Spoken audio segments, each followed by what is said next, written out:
The boxes sat on the front lawn like tombstones. Naomi pulled her car into the driveway and just stared. Cardboard boxes, black garbage bags, her clothes spilling out onto the grass she had mowed just 3 days ago. Her grandmother's quilt, the one family heirloom she cherished, was draped over a box, getting damp from the sprinklers that were still running on their automatic timer. Her heart didn't race. It didn't pound. It just stopped. Like her body knew before her mind could catch up that everything was about to change. She got out of the car slowly. Her hands were steady as she walked up the path, past her belongings scattered like trash, toward the front door. The door she had painted blue last summer. The door with the smart lock she had installed. The door to the house she had bought with her own money, though Brandon didn't know that. Brandon didn't know a lot of things. The door opened before she could reach it. Brandon stood there and he wasn't alone. Behind him, wearing one of Naomi's robes, the silk one she had bought herself for her birthday, was Amber. Naomi recognized her from the company holiday party. Young, blonde, wearing too much makeup and a smile that said she'd already won. Naomi. Brandon's voice was flat. No guilt. No shame. Just irritation. Like she was interrupting his day. I packed your stuff. I think it's better if you stay somewhere else. She looked at him. Really looked at him. 6 years of marriage. 6 years of coming home to him, cooking dinners he barely thanked her for, listening to him complain about his boss, his coworkers, his stress. 6 years of making herself smaller so he could feel bigger. Stay somewhere else, she repeated.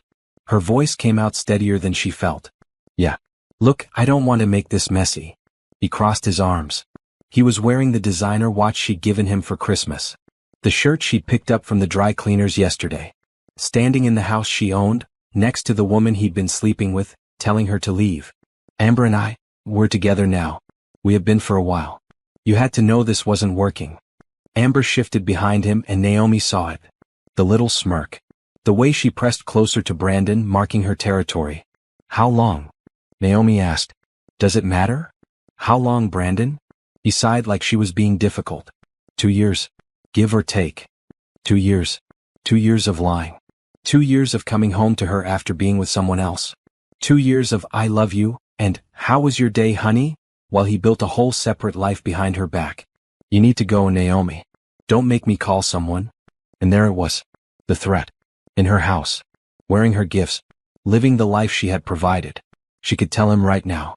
She could pull out her phone and show him the deed to this house, the one with her name on it, held in a corporate trust he never bothered to investigate. She could tell him about the company, about who really signed his paychecks, about the fact that everything he thought he had built was actually built on her foundation. But she didn't. Because Naomi had learned something important in the business world. Never show your cards until you're ready to win the whole game. Okay, she said simply. Brandon blinked. He'd expected a fight. Maybe tears. Definitely drama. Okay. I'll get my things. The important stuff is in the boxes.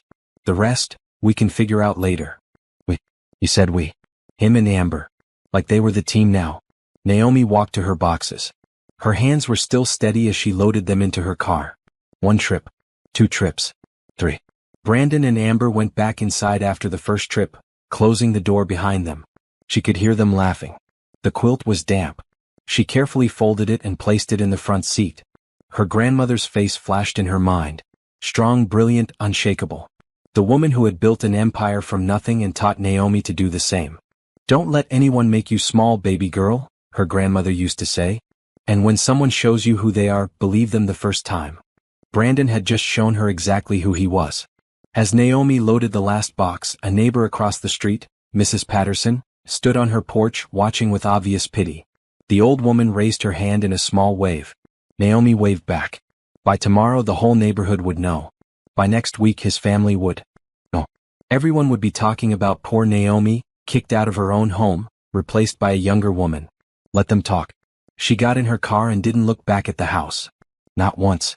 She drove away from the blue door, the manicured lawn, the life she had built for a man who saw her as disposable. Her phone rang. The name on the screen made her take a breath. Robert Chin? No, wait, she needed to avoid that name. She had programmed it under RC, her chief financial officer. She answered on Bluetooth. Not now, Richard. I saw the security alert from your house. The cameras. Are you? I'm fine. Naomi, he can't just kick you out of your own property. I can have legal there in 20 minutes. We can have him removed. No. Her voice was calm. Cool. The voice she used in boardrooms when she was about to destroy a competitor. Don't do anything. Not yet. Richard was quiet for a moment. Then, you have a plan. I always have a plan. How long are you going to let him think he won? Naomi smiled, and it wasn't a nice smile. It was the smile of a woman who had built a billion-dollar empire in secret, who had played the long game before, who knew that revenge was a dish best served cold. Long enough for him to get comfortable, she said. Long enough for him to think he got away with it. Long enough for it to hurt when everything comes crashing down. She ended the call and drove toward the city, toward her real life, the one Brandon never knew existed. In her rearview mirror, her old neighborhood disappeared. That version of Naomi, the one who made herself small, who pretended to be ordinary, who loved a man who never deserved her, was gone. What Brandon didn't know, what he couldn't possibly imagine in his small, selfish mind, was that he hadn't just kicked out his wife.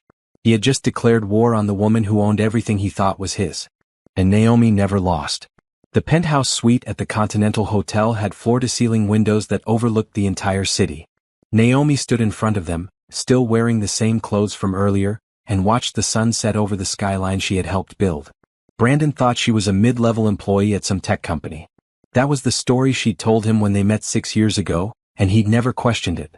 Why would he? She dressed simply, drove a regular car, never flashed money or status. She'd played the part perfectly.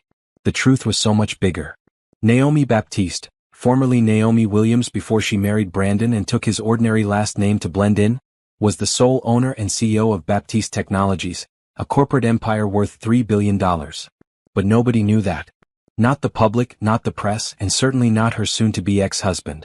Her grandmother, Dorothy Williams, had started a small software company in the 1980s. While everyone dismissed her as just another woman trying to play in a man's world, Dorothy quietly built something extraordinary. By the time Naomi was born, Williams Tech was worth $50 million. By the time Naomi turned 16, it was worth $200 million. Dorothy had raised Naomi after her parents died in a car accident. She taught her everything: coding, business strategy, negotiation, investment. More importantly, she taught her about people. Money changes how people see you, Dorothy had said during one of their late-night talks in her office. They don't see you anymore. They see dollar signs. They see what they can get from you. If you want to know who really loves you, baby girl, you have to hide who you really are. Naomi had taken that lesson to heart. When Dorothy died 10 years ago, she left everything to Naomi. 23 years old and suddenly responsible for a $500 million company. The board had tried to push her out. They thought she was too young, too inexperienced, too soft. They had no idea who they were dealing with. Within 5 years, Naomi had restructured the entire company, diversified into cybersecurity and artificial intelligence, and grown the value to over $1 billion. She did it all while maintaining complete privacy. She operated through a complex network of holding companies and trusts. In public records, Baptiste Technologies was owned by BW Holdings, which was owned by Williams Trust Corporation, which was owned by a dozen smaller entities that all eventually led back to her. But her name never appeared on anything public. She attended board meetings remotely. She gave no interviews. She stayed invisible. 3 years into running the company, she'd been tired. Lonely. All her college friends had drifted away when she couldn't explain why she was always busy. Dating was impossible. Men either wanted her money when they figured out who she was, or they felt intimidated and insecure. So she decided to try something different. She'd created a fake identity in the company's HR system. Naomi Williams, mid-level project coordinator, making $75,000 a year. She'd rented a modest apartment, bought a regular car, and started living like a normal person. Just to see what it felt like. Just to meet someone who might actually love her for her. That's when she met Brandon. He'd been working in sales at one of her subsidiary companies, struggling to make his numbers.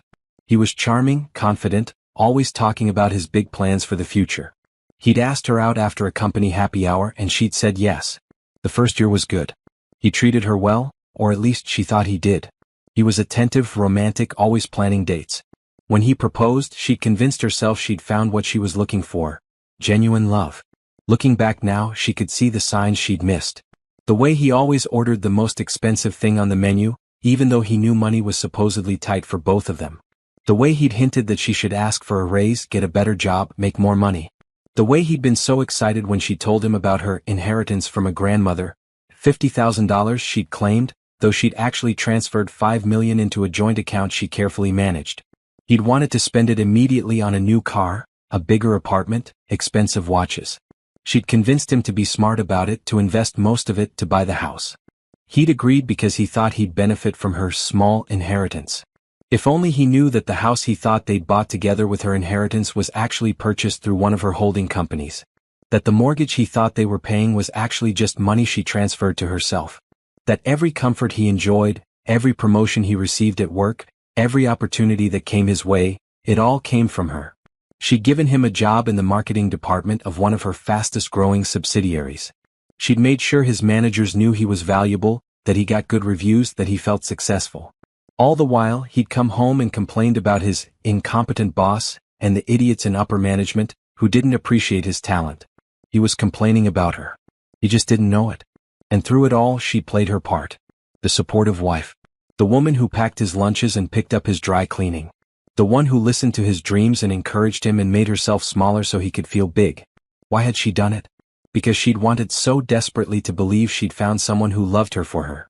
Because she thought maybe, just maybe, if she could give him a good life without him knowing where it came from, his love would be real. But it wasn't real. It never had been. Her phone buzzed. A text from Richard. Hotel is secure. Your personal items from the house will be retrieved tomorrow through legal channels. The team is standing by for your instructions. She had a team. A whole team of people who managed her real life. Personal assistants, lawyers, security, financial advisors. None of them had ever met Brandon. He'd never even known they existed. Another text came through, this one from her lawyer, Patricia. Divorce papers are ready to file. How do you want to proceed? Naomi typed back, file through a standard attorney. Make it look normal. I'm asking for nothing in the settlement. He gets to keep whatever he thinks is his. Patricia's response was immediate, nothing? Naomi, legally you're entitled to. I know what I'm legally entitled to. Trust me. This is part of the plan. She walked to the minibar and poured herself a glass of water. No alcohol. She needed her mind sharp. This was business now and she was good at business. Her reflection stared back at her from the dark window. She looked tired. When had she started looking so tired? Brandon used to tell her she was beautiful, but those compliments had dried up over the last year. He'd started making little comments instead. About her weight. About her hair. About how she dressed. Always framed as concern or helpful suggestions, but she heard what he really meant. She wasn't good enough anymore. Amber was younger. Thinner. Blonder. Everything Naomi apparently wasn't.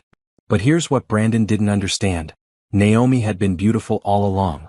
She'd just been hiding it like she'd been hiding everything else. Tomorrow she'd stop hiding. She pulled out her tablet and opened the secured app that gave her access to her company's systems. With a few taps, she pulled up Brandon's employee file. His salary, $95,000 a year. His performance reviews, all excellent because she'd made sure of it. His benefits package, top-tier health insurance, company car allowance, stock options that would vest in 6 months. Stock options in a company he didn't know his wife owned. She smiled. Then she pulled up Amber's file. 27 years old. Secretary in the executive office suite. Making $42,000 a year. No stock options. Pretty standard benefits. But here was the interesting part. Amber had signed a company morality clause as part of her employment contract. All employees in the executive suites did. It was standard for positions with access to sensitive information. The clause specifically prohibited relationships with married co-workers. Naomi had written that clause herself 5 years ago. She took a screenshot of both files and sent them to Richard and Patricia in a secured message. Begin phase 1 tomorrow morning. Employment termination for cause. Both of them. Make it clean and legal. Patricia responded, "You're sure about this? The timing will look suspicious if you do it this fast.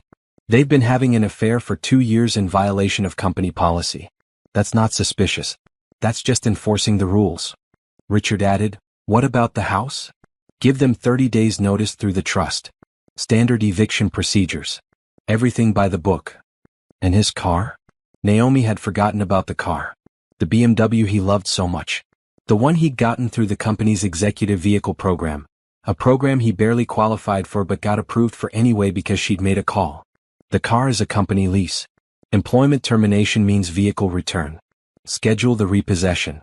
She set down her tablet and looked out at the city again. Somewhere out there, in the house with the blue door, Brandon and Amber were probably celebrating. Maybe they were in her bed. Maybe they were laughing about how easy it had been to get rid of her. Let them laugh. Let them have their moment. Because Naomi had learned something important from her grandmother. The best revenge wasn't loud or dramatic. It wasn't screaming or crying or begging someone to see your worth. The best revenge was quiet, calculated, and absolutely devastating. Brandon had kicked her out of her own house, thinking he was taking control of his life. He had no idea he'd just set his entire world on fire. Naomi didn't sleep that night. She sat in the penthouse with her laptop, digging through years of digital footprints, trying to understand how she'd missed the signs for so long. Her head of security, a former FBI agent named Janet Rodriguez, arrived at 7 in the morning with coffee and a thick folder. "You're not going to like this," Janet said, setting both down on the glass coffee table. "I already don't like any of it. Just show me." Janet opened the folder. Inside were photographs, printed emails, text message records, credit card statements. A complete timeline of Brandon's affair with Amber. "We went back 3 years like you asked," Janet said. "The relationship started 2 years and 3 months ago. First contact was at a company mixer. They exchanged numbers that night." The company mixer. Naomi remembered that event. She'd been there, standing next to Brandon, introducing him to people, making sure he networked with the right executives. And while she'd been helping his career, he'd been getting Amber's phone number. "They started having lunch together within a week," Janet continued. "Always at restaurants outside the office area. Smart enough to not eat in the company cafeteria together." The photographs showed Brandon and Amber at various restaurants. In some, they sat on the same side of the booth, close together. In others, they were leaning across tables, hands touching. The timestamps were brutal. Tuesday afternoons when Brandon had told Naomi he was in long meetings. Thursday lunches when he texted her that he was grabbing food at his desk. The first hotel visit was 6 weeks after they met, Janet said quietly. After that, it became regular. Usually twice a week. Sometimes at lunch, sometimes in the evenings when he told you he was working late. Working late. How many times had she packed him dinner to take to the office, believing he was putting in extra hours to build his career? Where did he get the money?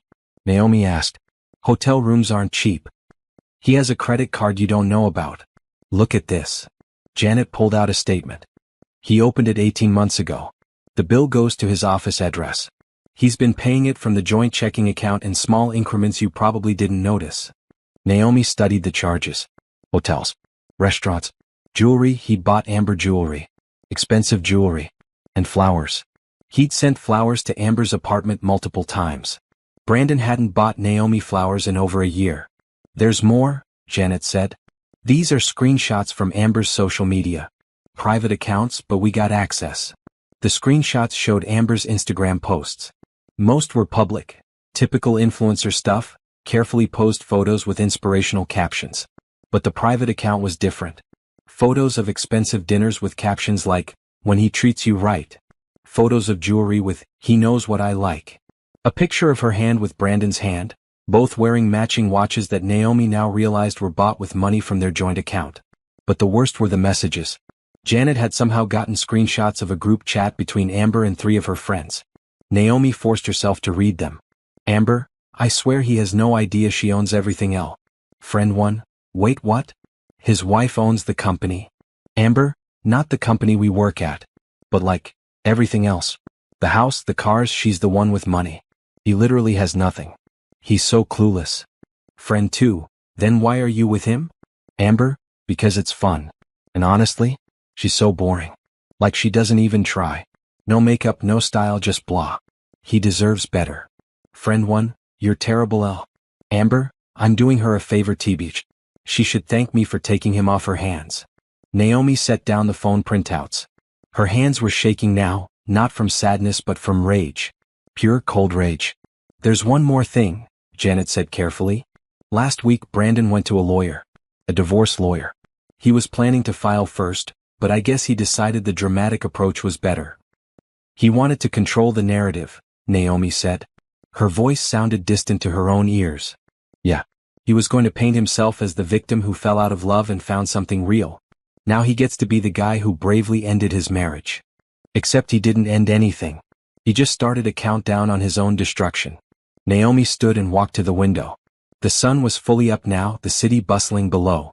Millions of people going about their lives, completely unaware that in this tower, a billionaire was planning to dismantle her husband's entire existence. Do we have recordings? She asked. Of them. Together. Talking about me. Janet hesitated. We have some audio from his car. He doesn't know about the security system in the BMW. Do you really want to hear it? Yes. Janet pulled out her phone and played a recording. Brandon's voice came through clearly. Finally told her today. God, you should have seen her face. Just standing there like she couldn't believe it. Amber's laugh. Was she crying? No, that's the weird thing. She just took it. Like she expected it or something. Maybe she knew you were too good for her. I mean, Brandon paused. I didn't want to be cruel about it, but yeah. You and me, we just make sense, you know? We're on the same level. She never wanted to go out, never wanted to do anything fun. Just work and cook in those boring Sunday dinners. Those dinners with her friends that you always complained about? God, her friends are the worst. Just sitting around talking about their basic jobs and their basic lives. Like I wanted more than that. And now you have more. Amber's voice turned flirty. You have me. Yeah, I do. And babe? Once the divorce is final, we're going to really live. No more pretending to care about what's for dinner or acting interested in her boring day. Just us. Janet stopped the recording. There's 3 more hours of this. Do you want? No. Naomi's voice was ice. I've heard enough. The thing that hurt most wasn't even the affair. It was the contempt. The complete and utter disrespect. She'd spent 6 years supporting this man, building him up, giving him everything he needed to succeed, and he thought she was boring. Basic. Beneath him. He had no idea that every opportunity he'd received, every promotion, every success he thought he'd earned, it all came from her. The boring wife he was so eager to discard was the only reason he had anything at all. Janet, Naomi said, turning from the window, I want you to compile everything. Every photo, every message, every receipt, every audio recording. Put it in a secure file. For the divorce? Not yet. For later. When the time is right. She pulled out her phone and called Patricia, her lawyer. Patricia answered immediately. I was just about to call you. I filed the divorce papers an hour ago. Simple, clean, no-fault divorce. You're asking for nothing but your personal belongings. Good. And the other matter? Richard is handling the employment terminations this morning. Both Brandon and Amber will be called into HR at 10 a.m. Naomi looked at her watch. It was 8:30. In 90 minutes, Brandon's carefully constructed world would start to crack. Keep me updated, she said. I want to know everything. After she hung up, Janet said quietly, you know, we could destroy them in other ways. Make it easier on yourself. No, Naomi said. I'm not going to break any laws. I'm not going to do anything unethical. Everything I'm doing is completely legal and justified. That's what will make it perfect. He can't claim I abused my power because he doesn't even know I have power. When this is over, he'll have no one to blame but himself. Janet smiled slightly. Your grandmother would be proud. The mention of Dorothy made Naomi's throat tight. Her grandmother had been ruthless in business but always fair. She taught Naomi that real power wasn't about being cruel, it was about being strategic. It was about knowing exactly when to move and exactly how hard to hit. She always said that when someone shows you who they really are, you should believe them and act accordingly, Naomi said. Brandon showed me exactly who he is. A man who thinks he's smarter than everyone around him. A man who doesn't value loyalty or love or partnership. A man who measures worth by appearances and status. And Amber? She made her choice. She knew he was married. She participated in humiliating me. She gets what she gets. Naomi picked up her phone and scrolled through years of photos. Her and Brandon at their wedding. On vacation. At family dinners. In every photo she was smiling at him like he hung the moon. And in every photo from the last 2 years, if she looked closely, she could see it. The distance in his eyes. The way he leaned slightly away from her. The way his smile didn't quite reach his eyes. She'd been so busy trying to be the perfect wife that she hadn't noticed she was married to a man who'd stopped loving her. If he ever had. Delete. Delete. Delete. She removed every photo of him from her phone. It's almost 10, Janet said. Naomi took a deep breath. This was it. The beginning of the end. Let's watch it happen, she said. Janet pulled up a secure video feed on her tablet. It showed the HR conference room at Baptiste Technologies' main subsidiary, the one where Brandon worked. The camera angle was perfect. Naomi could see everything. At exactly 10 a.m., Brandon walked into the conference room, confident and smiling. He wore his best suit, the one Naomi had bought him for their anniversary. He sat down across from the HR director and a company lawyer, still smiling, probably thinking this was about a promotion. The HR director slid a piece of paper across the table. Brandon's smile faded as he read. Then it disappeared completely. His mouth moved. The HR director spoke calmly, professionally. The lawyer remained expressionless. Brandon stood up, angry now. He was gesturing, his face red. The HR director didn't react, just kept speaking in that same calm tone.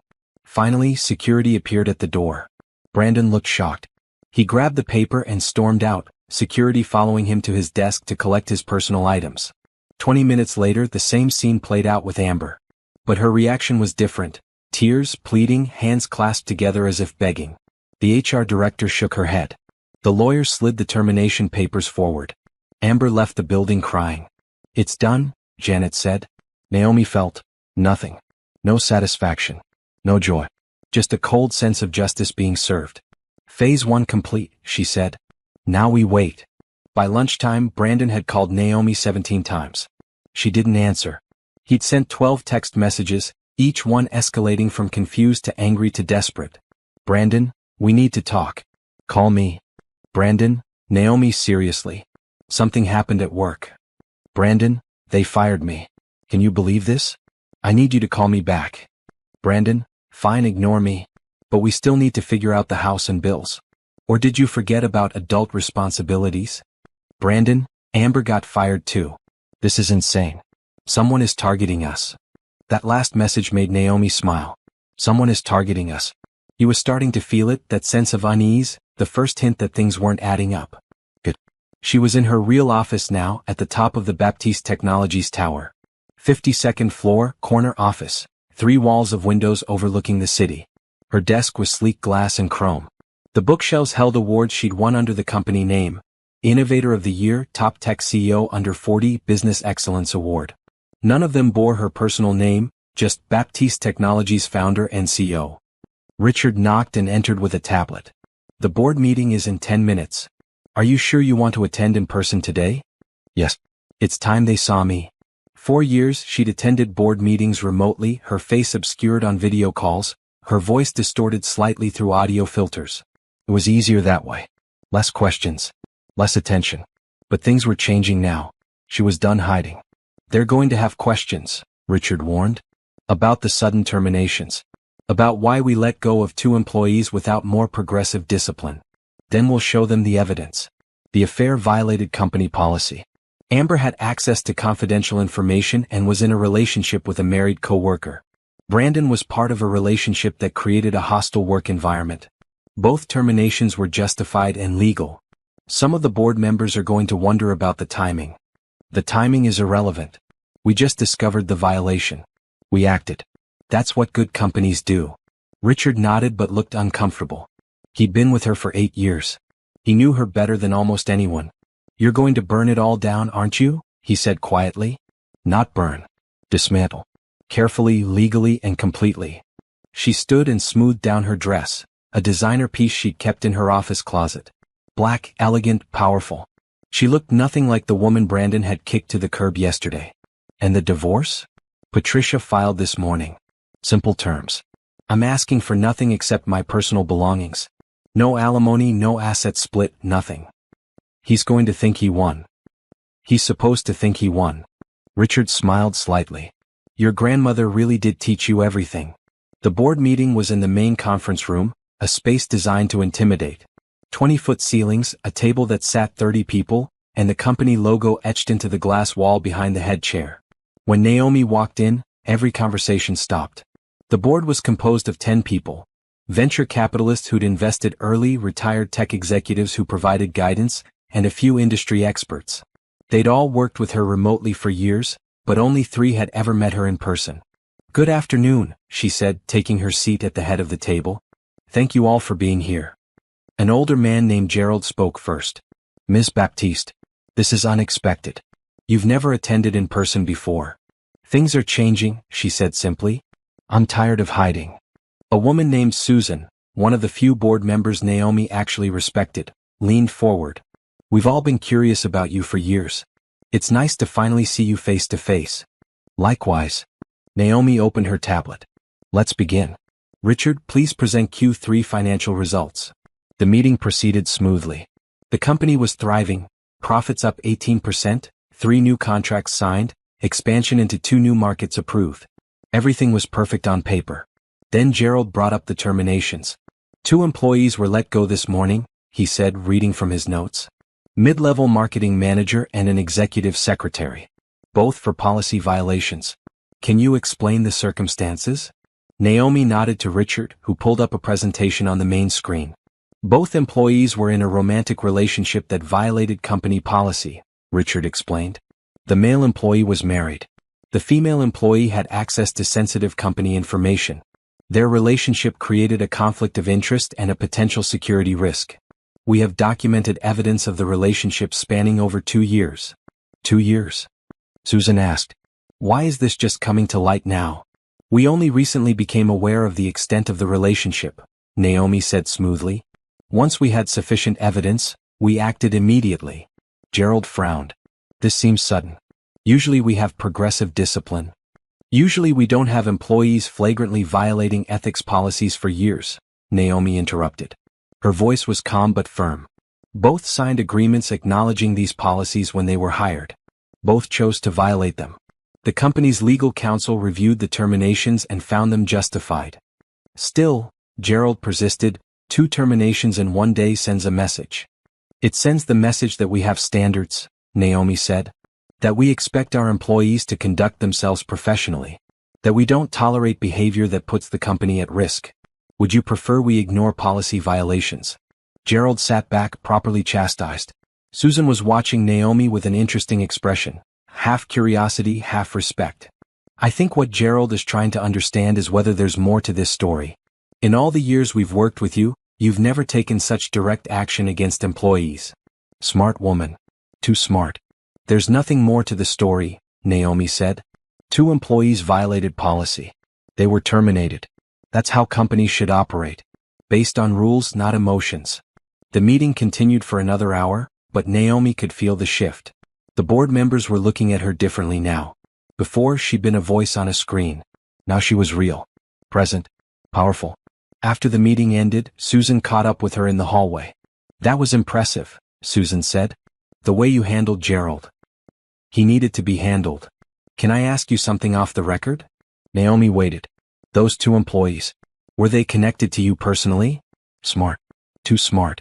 Why would you ask that? Because in 8 years on this board, I've never seen you attend a meeting in person. I've never seen you take direct action against specific employees. I've never seen you be anything but completely hands-off with day-to-day operations. And now, suddenly you're here. In person. The day after 2 people are fired. It feels personal. Naomi met her eyes. What happens in my personal life is separate from my business decisions. But they did intersect. Didn't they? For a long moment, Naomi said nothing. Then, if they did, it doesn't change the fact that both terminations were justified. The evidence is clear. The policy violations are documented. Everything was done legally and appropriately. Susan nodded slowly. I'm not criticizing you. I'm just impressed. Most people would have used their power for revenge in messy, obvious ways. You're doing it clean. Smart. I'm not doing anything except running my company according to its policies. Of course. Susan smiled. And if running your company according to its policies happens to also dismantle someone's life? Well, that's just business. She walked away, leaving Naomi alone in the hallway. Back in her office, Naomi found Patricia waiting with more papers. He got the divorce notice, Patricia said. His lawyer called me an hour ago. Brandon is confused. Confused how? You're asking for nothing. No alimony, no property split, no support. His lawyer thinks it's a trick. It's not a trick. I don't want anything from Brandon because there's nothing of his I want. His lawyer said Brandon wants to talk to you. Work things out. Naomi laughed. Actually laughed. Work things out? Yesterday he threw my belongings on the lawn. Today he wants to work things out. Well, he's unemployed now. And apparently Amber is not taking the unemployment well. His lawyer said something about reassessing the situation. Of course. Without a job, without money, Brandon was suddenly interested in working things out with his wife. The wife he didn't know had money. The wife he thought was as ordinary and broke as he now was. Tell his lawyer that I have nothing to say to Brandon, Naomi said. The divorce terms are final. He can sign them or we can go to court, but either way the marriage is over. He's not going to take this well. I don't care.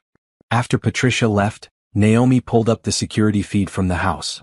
The camera she'd installed years ago, Brandon didn't know about those either, showed him pacing through the living room, phone pressed to his ear. Probably calling friends, family, anyone who might help him understand why his life was suddenly falling apart. Amber was there too, sitting on the couch, looking at her phone with a miserable expression. Naomi zoomed in on Amber's screen. She was scrolling through job listings, her face growing more distressed with each swipe. The house phone rang. Brandon answered. From the camera audio, another thing he didn't know existed, she could hear his side of the conversation. I don't know, Mom. They just fired me. No warning. Something about policy violations. I have no idea. Yes, Amber too. No, I don't think Naomi had anything to do with it, she's just a... He stopped mid-sentence. Naomi watched his face change. The confusion. The first glimmer of suspicion. Mom, I have to go, he said abruptly and hung up. He turned to Amber. What company did you say Naomi worked for? I don't know. Some tech thing. Why? What tech thing? What was the name? I don't remember. She never talked about work. Why does it matter? Brandon pulled out his laptop and started typing frantically. Naomi watched him search. Watched him click through pages. Watched his face grow paler with each passing minute.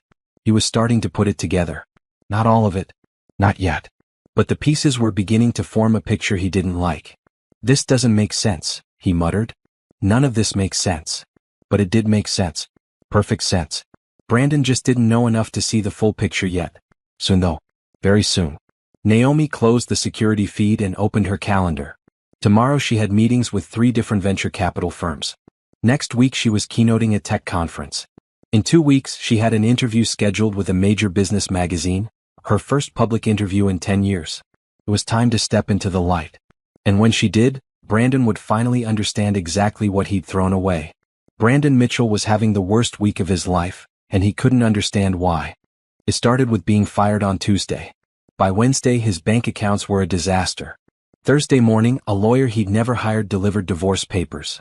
And now, Friday afternoon, he was sitting in his living room staring at an eviction notice. This can't be right, he said for the 3rd time, reading the legal document again. The house is ours. We bought it 4 years ago. Amber was curled up on the couch, scrolling through her phone, looking for jobs she was never going to get. Well, apparently it's not yours, she snapped. Can you fix this? I can't deal with this right now. Brandon wanted to throw something. 3 days ago life was perfect. He'd finally gotten rid of Naomi, boring, plain, going nowhere Naomi, and now he was free. Free to be with Amber, to live the life he deserved, to move forward without dead weight dragging him down. Except nothing was working out the way it should. His phone rang. The bank. Again. Mr. Mitchell, this is Rachel from Capital One. I'm calling about your credit card account ending in 4782. We've received a dispute from the account owner claiming unauthorized use. That's my card, Brandon interrupted. I've had it for 18 months. According to our records, the account is registered to a business entity, and you were listed as an authorized user through your employment. Now that your employment has been terminated, the primary account holder has disputed several charges and requested the account be closed. What? No, that's my card. I pay the bill. Actually, sir, the bills were paid from a corporate account. Do you have your own credit card we can transfer the balance to? Brandon felt his chest tighten. How much is the balance? $32,418. The room tilted. That's not right. Would you like me to email you the statement? The charges go back 18 months. Hotels, restaurants, jewelry purchases, florist charges. Brandon hung up. His hands were shaking. What's wrong? Amber asked, finally looking up from her phone. The credit card. The one I've been using. It's not mine. It was through work. And now they want me to pay back $32,000. Amber sat up straight. What do you mean it's not yours? You've been using it for over a year. I thought it was mine. I thought... He stopped. What had he thought? He'd gotten the card in the mail with a welcome letter on company letterhead. He'd assumed it was a perk, a benefit, something he'd earned through his excellent performance at work. But looking back, there had never been paperwork. Never a credit check. Never a formal approval process. Someone had just given it to him. His phone buzzed. A text from the BMW dealership. Your vehicle lease has been terminated. Please return the vehicle by 5 p.m. today or it will be reported as stolen. No, Brandon said out loud. No, no, no. What now? Amber's voice had an edge of panic. The car. They're taking the car. Can they do that? Apparently. He pulled up the lease agreement on his phone. There it was in section 14. Vehicle lease is contingent on continued employment with Baptiste Technologies subsidiaries. Termination of employment results in immediate lease cancellation. Baptiste Technologies. The parent company of where he worked. The company that owned dozens of smaller tech firms including his. The company that was apparently taking everything from him. This is insane, he said, standing up and pacing. It's like someone is systematically destroying my life. Who would do that? I don't know. An enemy at work? Someone I beat out for a promotion? This has to be illegal. You can't just fire someone and then take away their housing and their car and their credit cards. Actually, a new voice said from the doorway, we can. Brandon spun around. A woman in a business suit stood in his entryway. Behind her were two men in security uniforms and another person holding a clipboard. Who the hell are you? Brandon demanded. I'm Jennifer Lee from Property Management Services. We represent the trust that owns this property. I'm here to oversee your move out. I'm not moving out. This is my house. Jennifer consulted her clipboard. Actually, this property is owned by the BW Holdings Trust. According to our records, you've been occupying it under a month-to-month arrangement. The trust is terminating that arrangement. You have 30 days to vacate as stated in the notice you received. Month to month? We bought this house. We have a mortgage. You've been making payments to the trust, yes. But there's no mortgage in your name, Mr. Mitchell. The property has always been owned free and clear by the trust. She handed him a document. Here's the full deed history. As you can see, it was purchased 4 years ago by BW Holdings Trust for cash. You've never been on the title. Brandon read the document, his vision blurring. It was true. The house had been bought by some trust company he'd never heard of. For $850,000. In cash. But that didn't make sense. He and Naomi had bought this house together. With her inheritance money. He remembered signing papers, remembered the celebration, Actually, what did he remember? He remembered Naomi saying she'd handle the paperwork because she was better at that stuff. He remembered her saying she'd set up the payments to be automatic. He remembered moving in and assuming everything was in both their names because they were married. He never actually checked. This is a mistake, he said weakly. It's not a mistake, Mr. Mitchell. You have 30 days. After that, if you haven't vacated voluntarily, we'll begin formal eviction proceedings. Jennifer turned to leave, then paused. Oh, and the BMW in the driveway? The repossession company will be here in approximately 20 minutes. I'd suggest you remove any personal items from it. She left, her security team following. Brandon stood frozen in the entryway of a house he'd thought was his, staring at papers that proved it never was. Amber's voice was small. Brandon? What's happening? I don't know. His mind was racing, trying to piece together something that made sense. The house wasn't his. The credit card wasn't his. The car wasn't his. His job was gone. Everything he'd thought he'd built, was disappearing. And Naomi. Quiet, boring Naomi who worked some mid-level job and never caused problems. She'd filed for divorce asking for nothing. Not the house. Not alimony. Not support. Nothing. Because she didn't need anything. Because maybe she'd never needed anything. Brandon pulled out his laptop and started searching. Naomi Baptiste, he typed. Nothing. Just a LinkedIn profile for a project coordinator that hadn't been updated in years. He tried Naomi Williams, her maiden name. Still nothing useful. Then he tried BW Holdings Trust. Pages of corporate records, most of them redacted or private. But one article from a business journal mentioned it in passing. BW Holdings Trust, a private entity believed to be connected to Baptiste Technologies founder. Baptiste Technologies. His company's parent company. The company that just fired him. Brandon's hands were shaking as he typed Baptiste Technologies founder. The search results were sparse. The company was notoriously private. But there were a few things. Baptiste Technologies, founded by Dorothy Williams in 1982. Passed to sole heir upon Williams' death in 2015. Current owner maintains complete privacy. Estimated worth over $3 billion. Dorothy Williams. Naomi Williams. No, Brandon whispered. No way. But even as he said it, pieces were clicking together. The inheritance, that had seemed too good to be true. The way Naomi had always been vague about her work. The way she'd always had money for things when they needed it, even though her salary supposedly wasn't that high. The way she'd handled buying the house. He pulled up his work email, access was still active for another few hours, and searched for anything related to Baptiste Technologies. There were dozens of emails from HR, all digitally signed by the parent company. He'd never paid attention to them before. But now he opened one from 3 years ago. Congratulations on your promotion to marketing manager. This advancement comes with increased compensation and benefits as approved by corporate oversight. Approved by corporate oversight. He opened another email from 2 years ago. Your performance review has been rated excellent. Continue the outstanding work. Your contributions are valued at the highest level. Highest level. He opened his employment contract, the one he'd signed 6 years ago when he first got hired. There, buried in page 8, employee acknowledges that Baptiste Technologies and its subsidiaries reserve the right to make personnel decisions based on corporate strategic needs. 6 years ago, when he just started dating Naomi.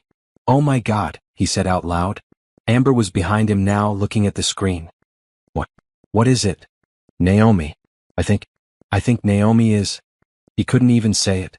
It was too insane. But his phone was ringing again. A number he didn't recognize. He answered. Brandon Mitchell? A man's voice, professional. Yeah. This is Thomas from Capital Bank. We're calling about the joint checking and savings accounts you hold with Naomi Baptiste. She's requested that her name be removed from all accounts and all joint assets be liquidated and divided. Do you consent to this? Divided? What are you talking about? Those accounts only have like $5,000 in them. Pause. Mr. Mitchell, the joint savings account currently has $1,200,000. The checking account has approximately $80,000. Are you not aware of these balances? The phone slipped from Brandon's hand. $1 million.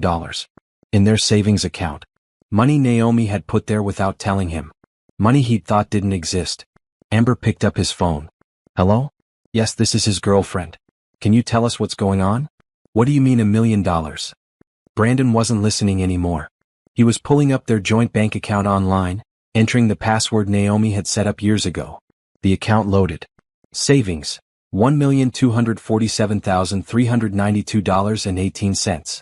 Checking, $79,843.29. He scrolled through the transaction history. Deposits, hundreds of them. Some small, some huge, all from BW Holdings Trust, or Williams Estate Management, or Baptiste Corp Services. All going back 6 years. All from companies he was now realizing might be connected to his wife. His boring, plain, nothing special wife. Who apparently had millions of dollars he never knew about. Brandon? Amber's voice sounded far away. The bank is saying they need your approval to split the accounts. What do you want me to tell them? What did he want them to do? His mind couldn't process what he was seeing. Nothing made sense. Everything he'd thought he knew was wrong. Brandon. Amber snapped. They need an answer. Tell them. His voice cracked. Tell them to do whatever Naomi wants.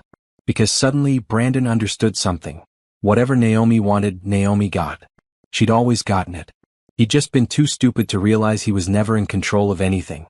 The repossession truck pulled up outside. The 30-day eviction notice sat on the counter. His credit cards were canceled. His job was gone. And somewhere out there, Naomi, his boring, plain, ordinary wife, was probably sitting in an office he'd never seen, making decisions that were destroying his entire world. We need to find her, he said suddenly.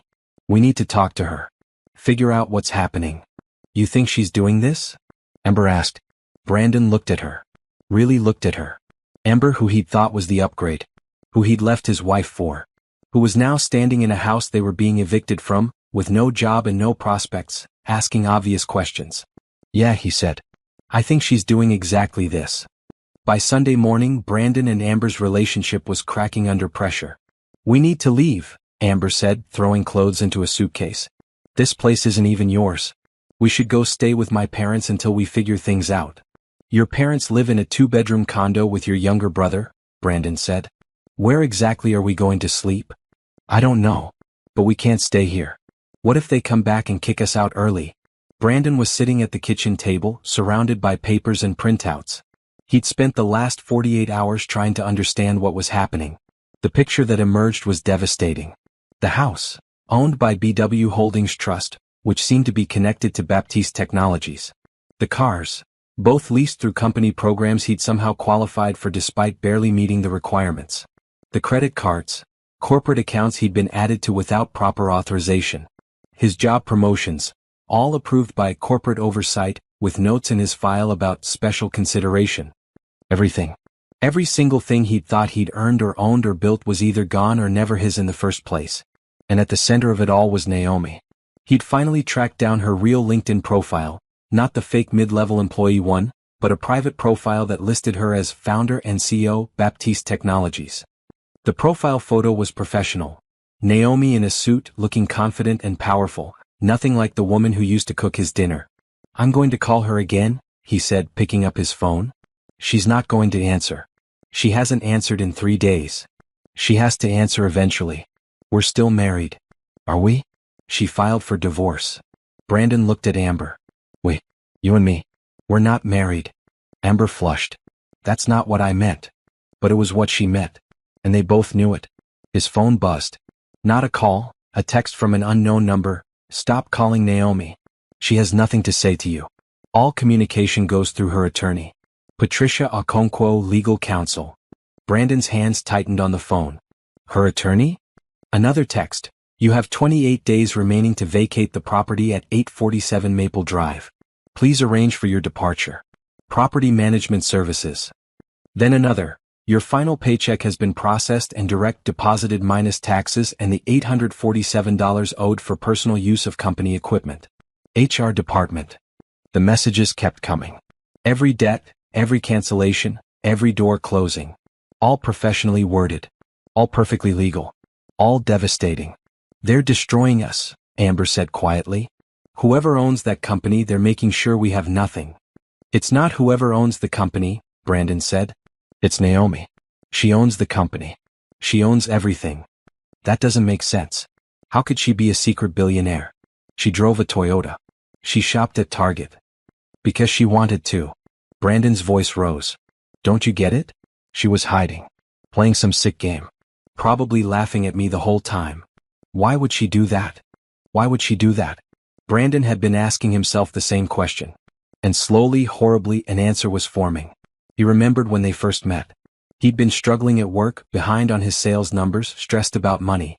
She'd seemed so normal, so approachable. Not like other women who wanted expensive dates and designer bags. She'd been happy with pizza and movie nights. And she'd been so supportive when he'd gotten promoted a few months after they started dating. So proud of him. Like she really believed in him. Because she'd given him the promotion. She'd probably given him everything. "She was testing me," he said slowly. "She wanted to see if I'd love her without knowing about her money. And you failed the test by cheating on her?" Brandon shot Amber a look. "I fell in love with you. Sure. Because I was young and pretty and exciting. Not because you were bored with your boring wife who you thought had nothing to offer." Amber's voice was bitter. "That's not." "Yes, it is." Amber stood up. "You told me she was holding you back. That she was basic. That you deserved better. And now it turns out she was a billionaire the whole time and you threw her away like garbage. So did you? You knew I was married. I thought I was getting a man with prospects. Not some guy who's about to be homeless." The words hung in the air between them. Brandon felt something inside him break. Amber wasn't here because she loved him. She was here because she thought he was going somewhere. Now that he was going nowhere, worse than nowhere, she was already looking for the exit. "So that's it," he said quietly. "Now that things are hard, you're done? I didn't sign up for this. You signed up to sleep with a married man. You signed up to help me kick my wife out of her own house. You signed up for all of it. And I'm paying for it too. I lost my job. I have no savings. My reputation is ruined." Amber was crying now. "Everyone at work knows what we did. I can't get a job in this city. My friends are all talking behind my back. My parents are ashamed of me. All because you said we'd be together. You said we'd have a life. We will have a life." "What life? We're being evicted. You have no job. No car. No money. What kind of life is that?" Brandon had no answer. His phone rang. His mother. "Brandon, honey, I just saw the news," she said when he answered. Is it true? Is what true? About Naomi. It's all over Facebook. Someone from your neighborhood posted that Naomi is the billionaire who owns Baptiste Technologies. Is that real? Brandon closed his eyes. Of course it was spreading. In this neighborhood, with these people who loved gossip, the story of Brandon Mitchell kicking out his secret billionaire wife would spread like wildfire. It's real, Mom? Oh, honey. His mother's voice was full of pity. What did you do? What did I do? She lied to me for 6 years. She didn't lie. She just didn't tell you everything. There's a difference. And you kicked her out? For another woman? Mom? Your father and I raised you better than this. That girl was good to you. She supported you. And you threw her away the second you thought you could do better. She was testing me. Setting me up to fail. Or maybe she just wanted to be loved for who she was, not for what she had. Did you ever think of that? Brandon hung up. He couldn't deal with this. Any of it. Ember was still packing. I'm going to my parents' house, she said. You can come if you want. Or not. I don't care anymore. So we're over? She looked at him with something like pity. Brandon, we were over the second you lost everything. I just didn't want to admit it. She left with 2 suitcases and didn't look back. Brandon sat alone in the house that wasn't his, surrounded by furniture that wasn't his, wearing clothes he'd probably bought with credit cards that weren't his, and felt the full weight of what he'd done crash down on him. He'd had everything. A wife who loved him. A comfortable life. A good job. Security. Peace. And he'd thrown it all away because he'd wanted more. Because he'd thought he deserved better. Because some young, pretty girl paid attention to him and made him feel special. He pulled out his phone and looked at old photos. There was one from their wedding day. Naomi looked so happy, so in love.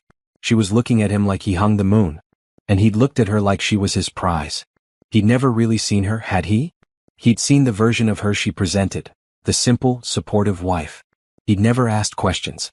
Never wondered why she was so calm about money. Never questioned how they could afford such a nice house on their combined salaries. He'd never really known her at all. And now he never would. His phone buzzed one more time. A news alert. Reclusive tech billionaire Naomi Baptiste makes first public appearance. Announces major expansion plans. There was a photo. Naomi standing at a podium, looking stunning in a navy suit, speaking to a room full of reporters and business leaders. She looked confident, powerful, completely in control. She looked nothing like his wife. Or maybe this had been his wife all along, and he'd just been too blind to see it. The doorbell rang. Brandon answered it to find a process server. Brandon Mitchell? Yeah. You've been served. The man handed him papers and left. Brandon opened the envelope. Inside were the finalized divorce papers. Simple, clean, exactly like Patricia's text had said. Naomi was asking for nothing except her personal belongings, which had already been removed from the house. At the bottom was a handwritten note in Naomi's handwriting. Sign these and move on with your life. This is the last kindness I'll show you. The last kindness. Because everything she was doing, destroying his job, taking his house, canceling his cards, exposing the truth, that wasn't kindness. That was justice. And Brandon was finally beginning to understand the difference. Brandon signed the divorce papers on Monday morning and sent them back through Patricia's office. Not because he wanted to, but because he had no choice. Naomi held all the cards. She'd always held all the cards. By Monday afternoon, the story had gone viral. Secret billionaire wife kicked out by clueless husband was trending on Twitter. Someone had leaked the story to a tech blog and from there it exploded. Within hours, every news outlet was covering it. Within a day, Brandon's name and face were everywhere. His phone was flooded with messages from reporters, friends, former coworkers, even strangers. Everyone wanted to know the same thing. How could you be so stupid? A few people were sympathetic. His father called to say he was sorry Brandon was going through this. His college roommate sent a text, "Hang in there, man." But most people were mocking him. The internet was particularly brutal. This man really threw out a billionaire because he thought he could do better. The audacity of mediocre men is truly limitless. She was playing 4D chess while he was playing checkers with crayons. Imagine being broke, unemployed, and homeless because you fumbled a billionaire. Couldn't be me. The memes were worse. Someone had photoshopped Brandon's face onto a clown. Another showed him looking confused with the caption, POV, "You just realized you're an idiot." There was even a TikTok trend called the Brandon Challenge, where people acted out throwing away something valuable without realizing its worth. He'd become a joke. A cautionary tale. A symbol of masculine arrogance and stupidity. And through it all, Naomi said nothing. She gave no interviews about him. Didn't respond to questions about their marriage. Just focused on her business, her expansion plans, her future. It was like he'd never existed. On Wednesday, a reporter found him at a coffee shop. "Mr. Mitchell, can I ask you a few questions about your marriage to Naomi Baptiste?"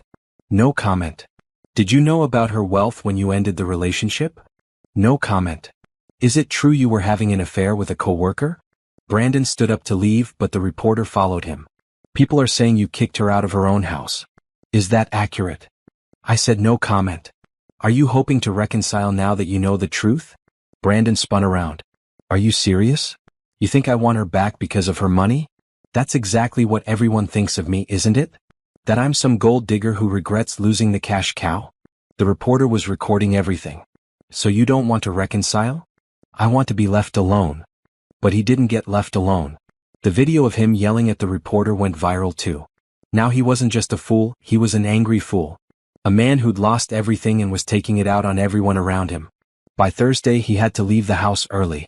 Not because he wanted to, but because news vans were parked outside. Reporters were camping on the lawn. Neighbors were being interviewed about what kind of person he was.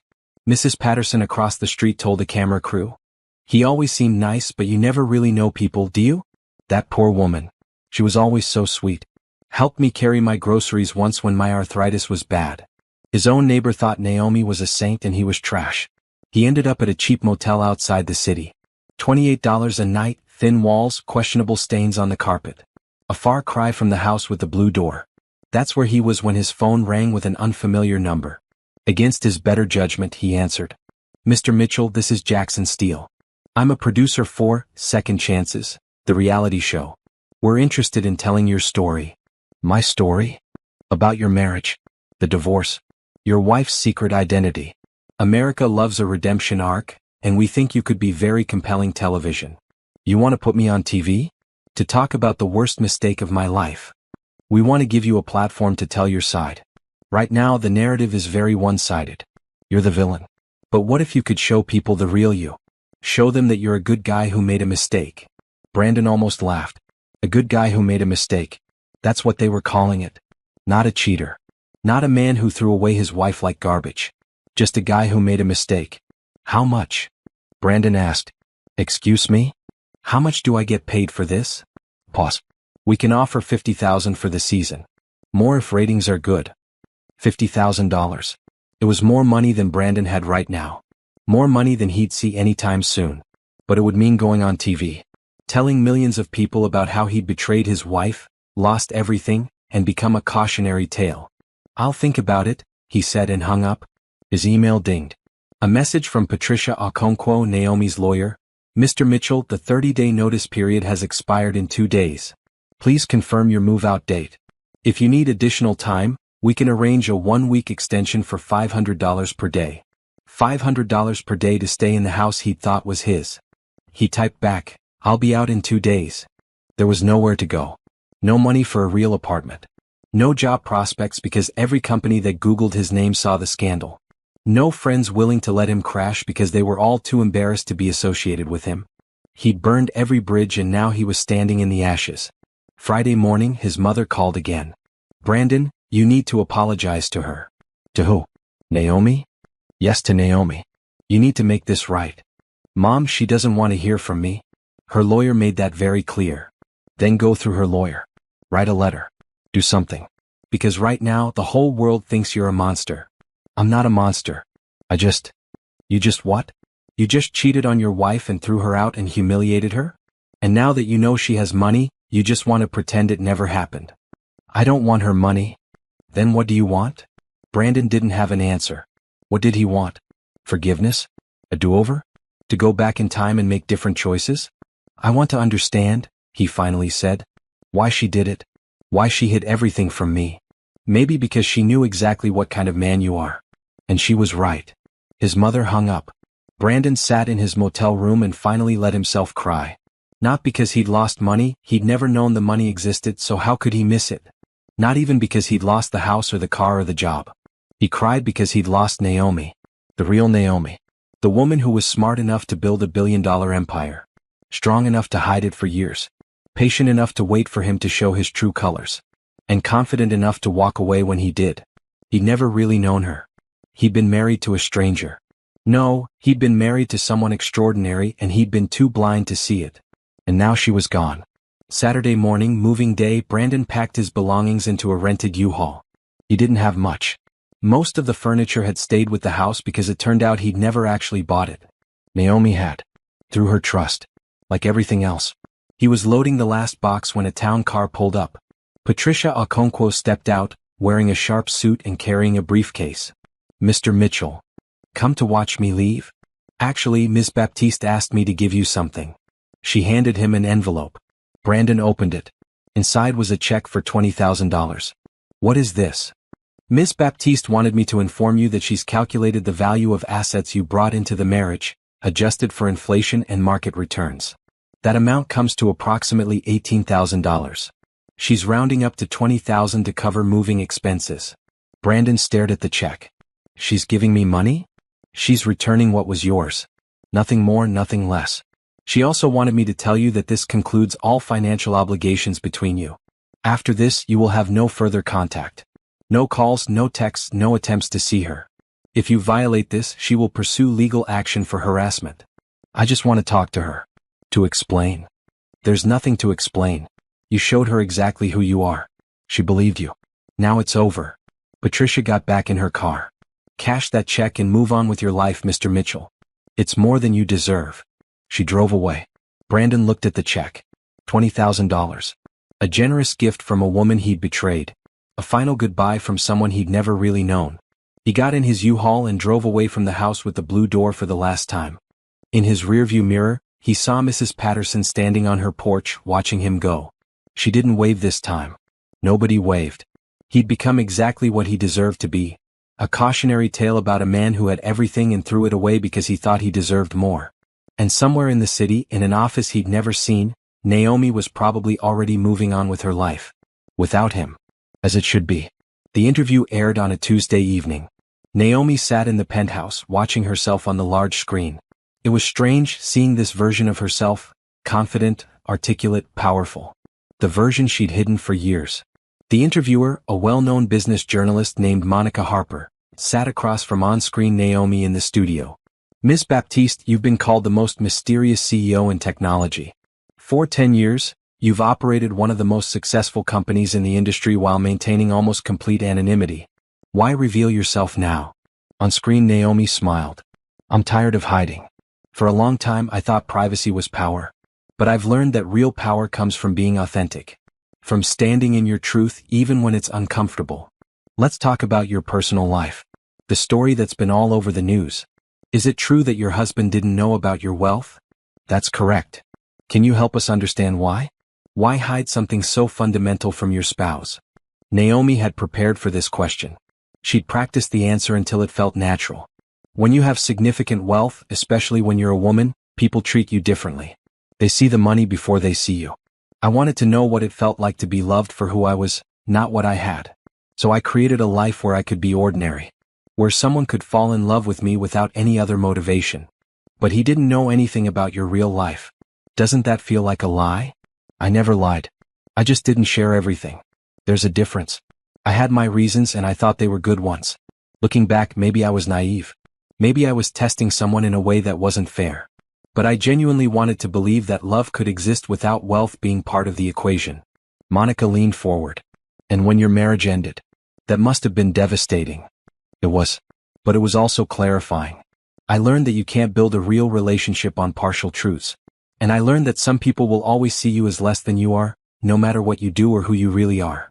My ex-husband thought I was ordinary and he treated me accordingly. When he decided I wasn't enough, he made that very clear. There's been a lot of public commentary about how your company handled the situation. Some people are calling it revenge. I call it accountability. 2 employees violated company policy. They were terminated according to established procedures. The fact that one of those employees was my husband doesn't change the rules. If anything, it means I had to be even more careful to do everything correctly. Every termination was reviewed by legal counsel. Every action was documented and justified. There was no revenge, just consequences. But the timing?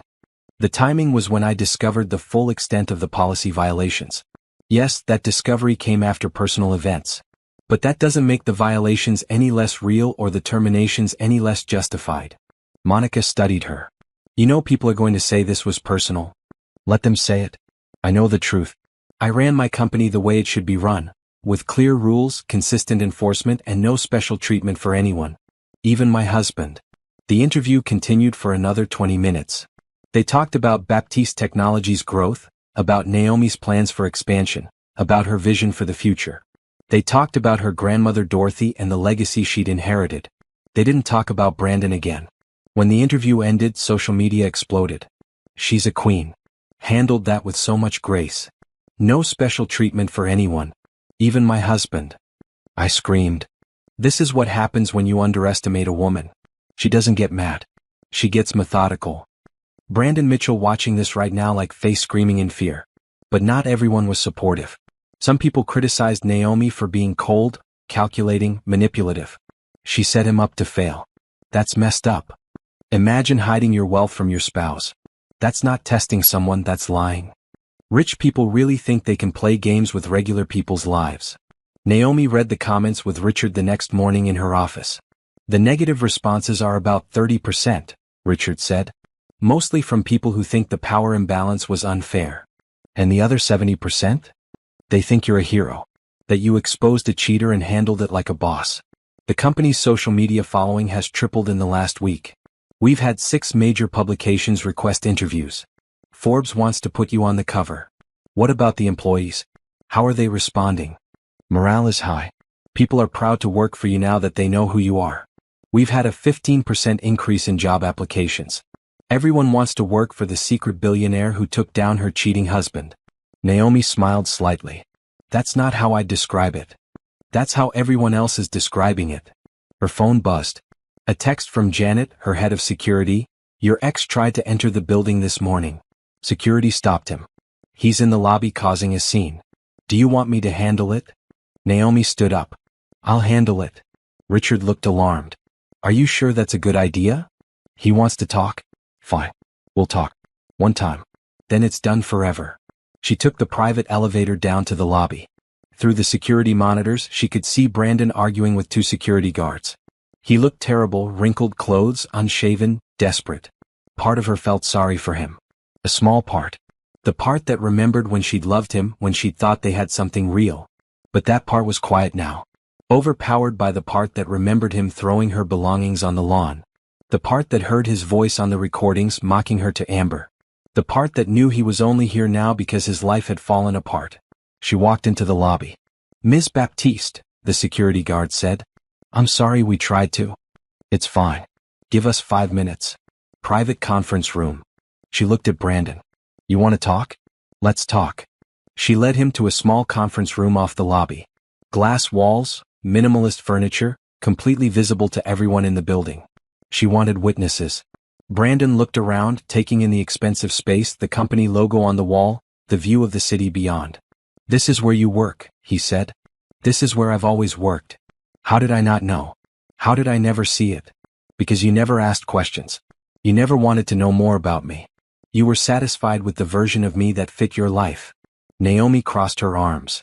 You have 5 minutes. Say whatever you need to say. Brandon sat down heavily. I'm sorry. Okay. I'm sorry for cheating, for lying, for throwing you out, for everything. Okay. That's it? Just okay? What do you want me to say, Brandon? That I forgive you? That I understand? That we can work it out? I want you to know that I made a mistake. A huge mistake. And I'm paying for it. Yes, you are. That's how consequences work. Did you know? He asked suddenly. When you married me, did you know I was like this? Did you marry me expecting me to fail? Naomi considered the question. No. I married you because I thought I loved you. And I thought you loved me. I hoped that by giving you a good life without you knowing where it came from, your love would be genuine. But it wasn't. And when someone younger and prettier paid attention to you, you threw me away without a second thought. I thought you were boring. Plain. Going nowhere. I know. I heard you say it. Multiple times. Brandon's face went pale. You heard me? I have excellent security systems. In the cars. In the house. Everywhere. I heard everything you said about me. How I wasn't good enough. How you deserved better. How Amber was an upgrade. Naomi kept her voice even. You didn't just betray me with your actions. You destroyed me with your words. And you did it while living in my house, driving my cars, spending my money. I didn't know. Would it have mattered? If I'd been the boring mid-level employee you thought I was, would that make it okay to cheat? To humiliate me? To throw me out like trash? Brandon had no answer. You're not sorry you hurt me, Naomi continued. You're sorry you got caught. You're sorry you lost the comfortable life. You're sorry people think you're an idiot. But you're not actually sorry for what you did to another human being who loved you. That's not true. I do feel bad. You feel bad for yourself. There's a difference. She stood up. Our 5 minutes are up. Sign the divorce papers if you haven't already. Stay away from me. Move on with your life. That's all I have to say to you. Naomi, please. Ms. Baptiste, she corrected. You don't get to call me by my first name anymore. You gave up that right when you chose her over me. She walked to the door, then paused. For what it's worth, I don't hate you. I don't think about you enough to hate you. You're just someone I used to know who showed me exactly what I didn't want in a partner. So thank you for that. You freed me to find something real. She left him sitting in the conference room and didn't look back.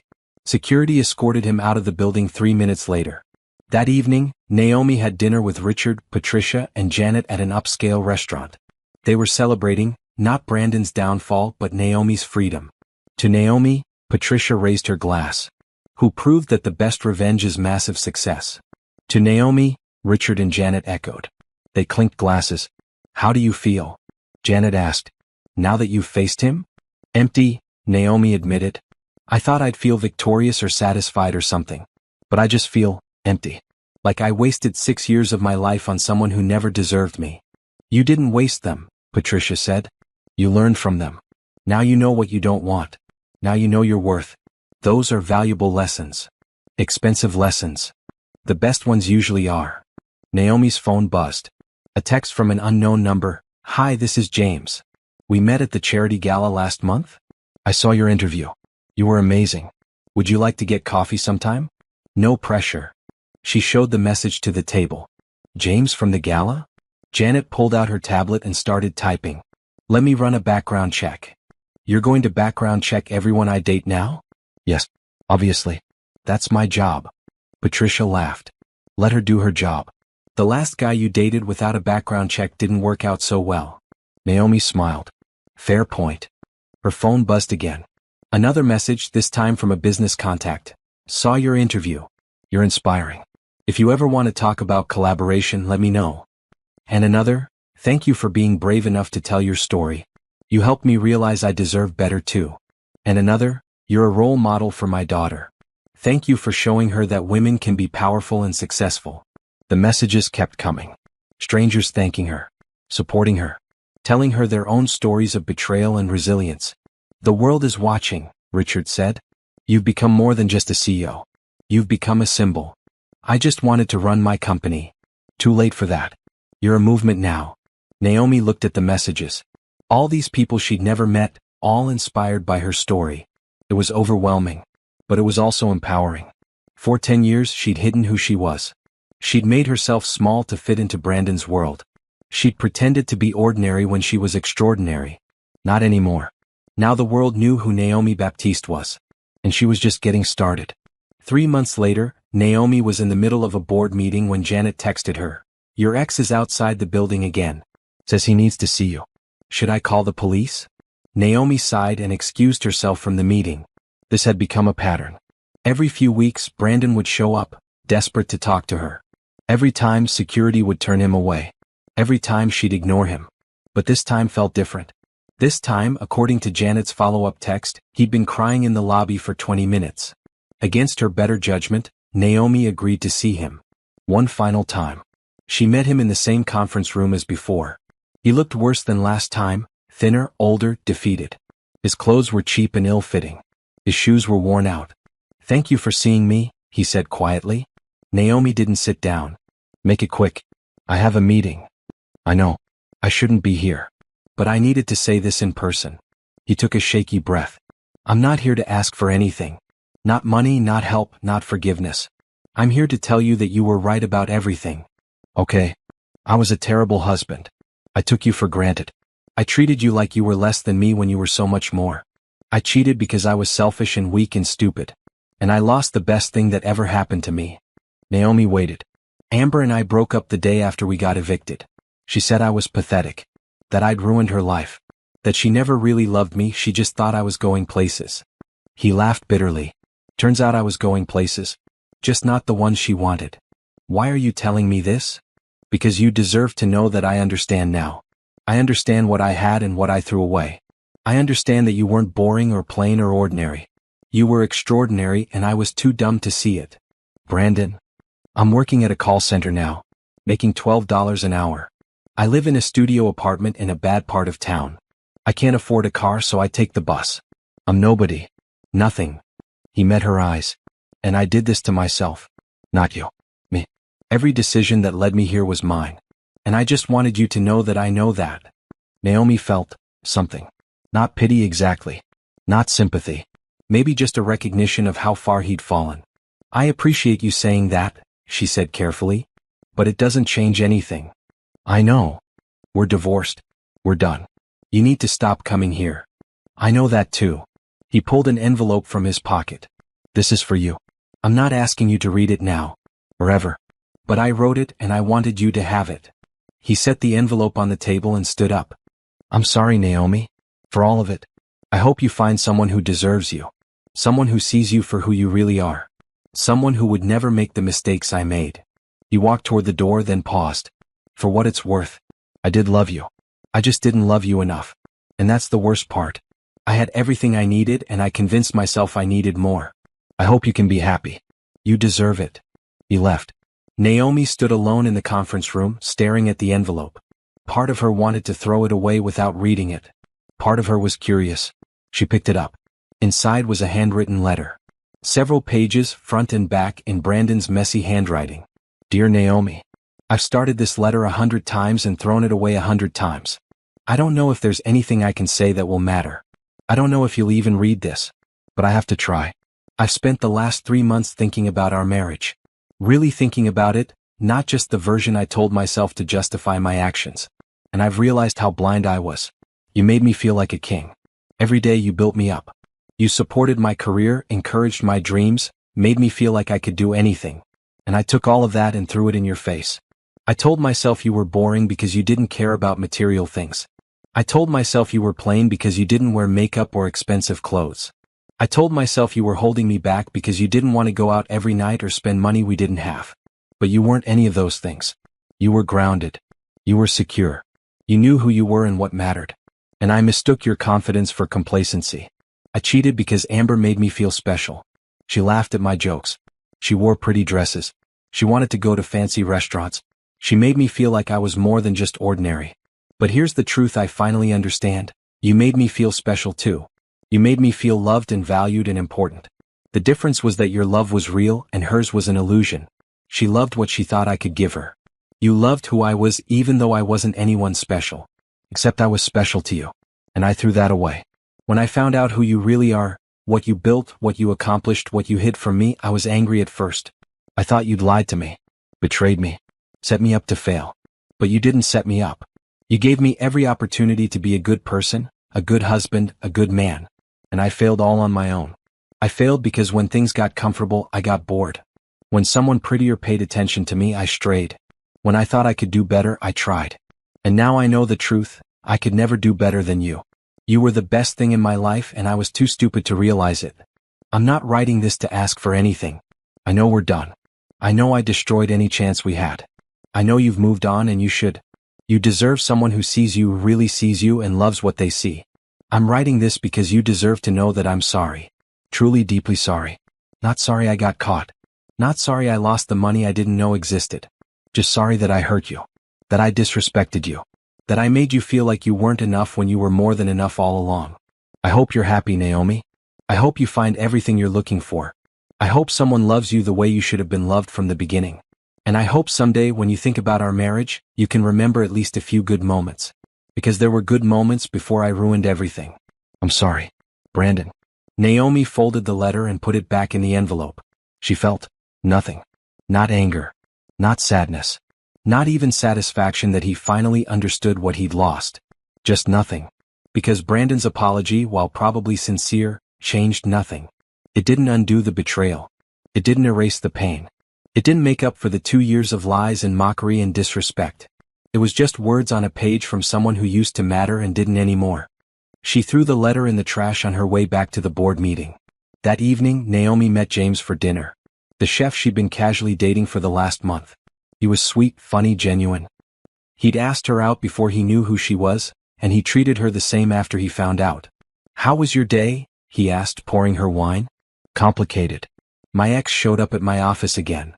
"Again? Is this becoming a problem? Should I be worried about some guy stalking you?" She smiled. "Security has it handled. He's not dangerous, just pathetic." "Did you talk to him?" "Briefly. He apologized. Again." "Do you believe him?" Naomi thought about that. "I believe he's sorry things turned out this way for him. I believe he regrets his choices. But do I believe he actually understands what he did wrong? I'm not sure. Does it matter? No. Not anymore." James reached across the table and took her hand. "Good. Because he's your past. And you deserve someone who's present, who sees you, who appreciates everything you are." "Someone like you?" "I was going to say someone like me, yes." He grinned. "But I didn't want to be presumptuous." Naomi laughed. Felt good to laugh. Good to be with someone who liked her for her, not for what she could give him. "Tell me about your day," she said. "I want to hear about something other than corporate drama." James launched into a story about a wedding reception he'd catered, complete with dramatic descriptions of demanding in-laws and last-minute menu changes. Naomi listened, genuinely interested, genuinely present. This was what she'd been looking for all along. Someone who saw her as a person, not as a means to an end. Someone who wanted to share their day with her, not just take from her. Someone who was building their own life and invited her to be part of it, rather than expecting her to be the foundation.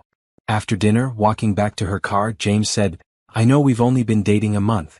And I know you're probably not looking for anything serious after what you went through. But I want you to know, I'm here. I'm real. And I'm not going anywhere unless you want me to." Naomi stopped walking. "You know about my money. About my company. About everything." "I do. And that doesn't intimidate you?" "Why would it intimidate me? You built something amazing. You should be proud of that." "I'm proud of you. But at the end of the day, you're still just Naomi. The woman who laughs at my terrible jokes and tells me when my cooking needs more salt. The woman who's brilliant and kind and funny. That's who I'm dating. Everything else is just details." Naomi kissed him. It wasn't dramatic or movie-like. It was just a kiss. Simple, genuine, real. And it was perfect. Because this time she wasn't hiding. She wasn't pretending. She wasn't testing anyone. She was just being herself. And he loved her for it. 6 months after the divorce was finalized, Naomi stood in front of a crowd of 500 women at the Women in Tech conference. "When I built my company," she said into the microphone, "I did it in secret. I hid behind holding companies and trusts and anonymous board meetings. I told myself it was for privacy. For protection. But the truth was I was afraid. The audience was silent, listening intently.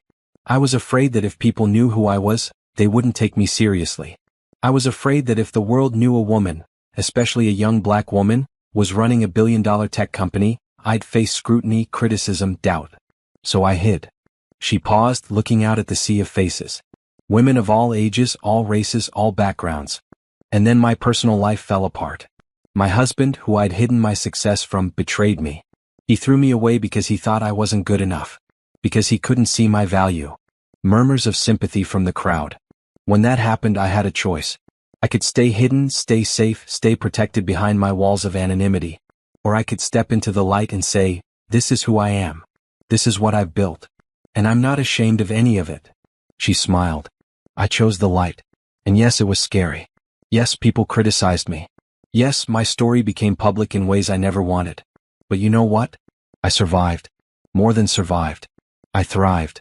The crowd started applauding. Because here's what I learned. Hiding who you are doesn't protect you. It diminishes you. When you make yourself small to fit into someone else's vision of who you should be, you lose yourself. And that loss hurts more than any betrayal ever could. The applause grew louder. So my advice to all of you is this: be big. Be loud. Be exactly who you are, unapologetically. Build your empires. Claim your success. And if someone can't handle your brilliance, your power, your success, that's their problem, not yours. Standing ovation. Naomi smiled through the tears that threatened to fall. These women, they understood. They'd all faced similar challenges, similar doubts, similar men who couldn't handle their strength. After the speech, dozens of women lined up to talk to her, to thank her, to share their own stories. One woman, probably in her 50s, took Naomi's hand and said, "My husband left me when I got promoted above him. 20 years of marriage, gone because his ego couldn't handle my success. Your story gave me hope that I can survive this." "You can," Naomi said firmly. "You will. And you'll come out stronger." Another woman, younger, said, "I'm about to start my own company, but I've been hiding it from my boyfriend. He doesn't know how much money I've raised or how big this could be. What should I do?" Naomi looked at her seriously. "Tell him. All of it. And watch how he reacts. If he celebrates with you, supports you, stands beside you, he's a keeper. If he feels threatened, tries to diminish your success or makes it about him, leave. Because it won't get better. It'll only get worse." The woman nodded, tears in her eyes. "Thank you." That evening, Naomi had dinner with her team, Richard, Patricia, Janet, and a few other key employees who'd become friends over the years. "That speech was incredible," Patricia said. "You're becoming a real voice for women in business." "I'm just telling my truth." "Your truth is powerful." Forbes called. They want to do a cover story, Naomi Baptiste, the billionaire who stopped hiding. "Are we doing it?" "That's up to you. Are you ready to be fully public?" Naomi thought about it. 6 months ago she would have said no. But now, yes, I'm ready. Let's do it. Richard raised his glass. To Naomi, who turned her biggest pain into her greatest strength.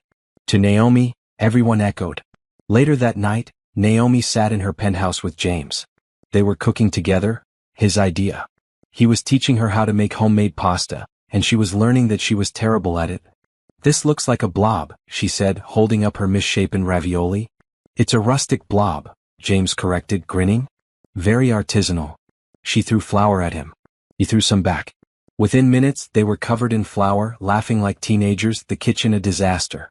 This, Naomi thought, was happiness. Not the big moments or the grand gestures. Just this, cooking in a messy kitchen with someone who made her laugh. "I love you," James said suddenly.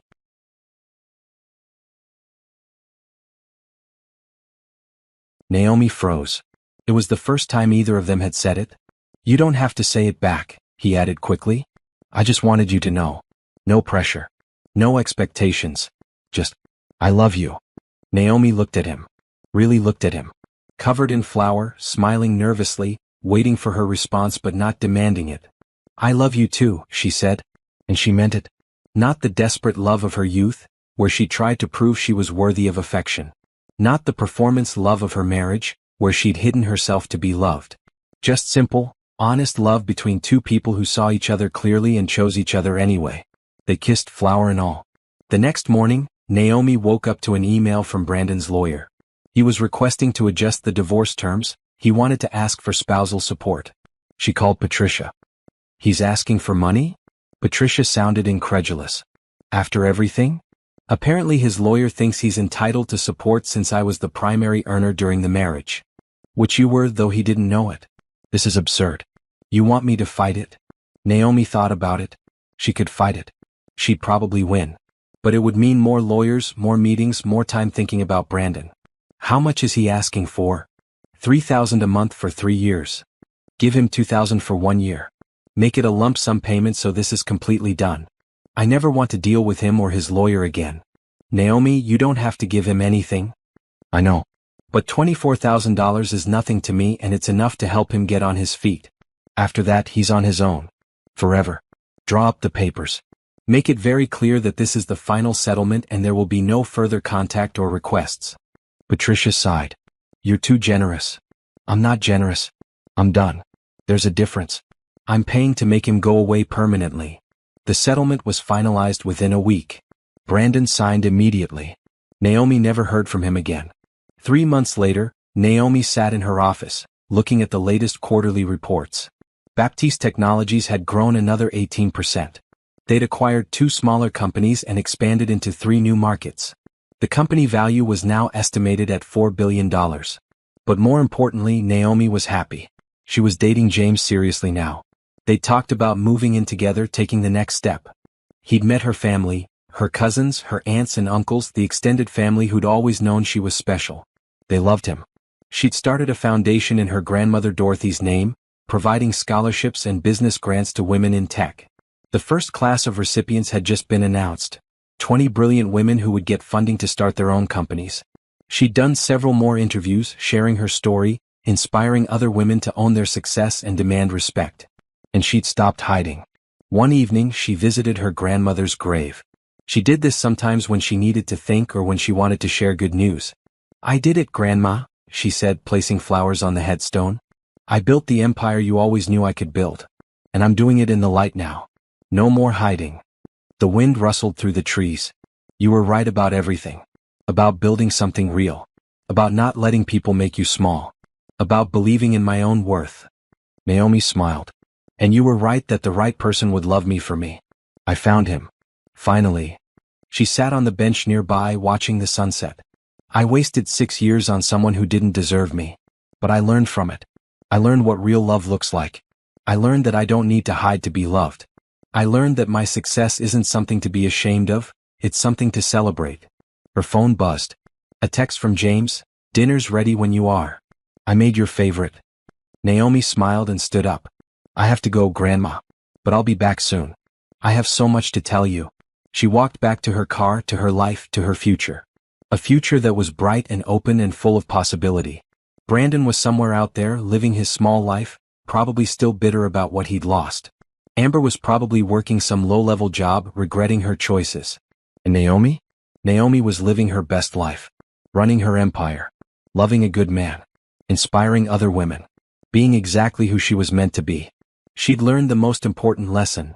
Revenge isn't about destroying someone else. It's about building yourself up so high that the person who hurt you becomes irrelevant. And that's exactly what she'd done.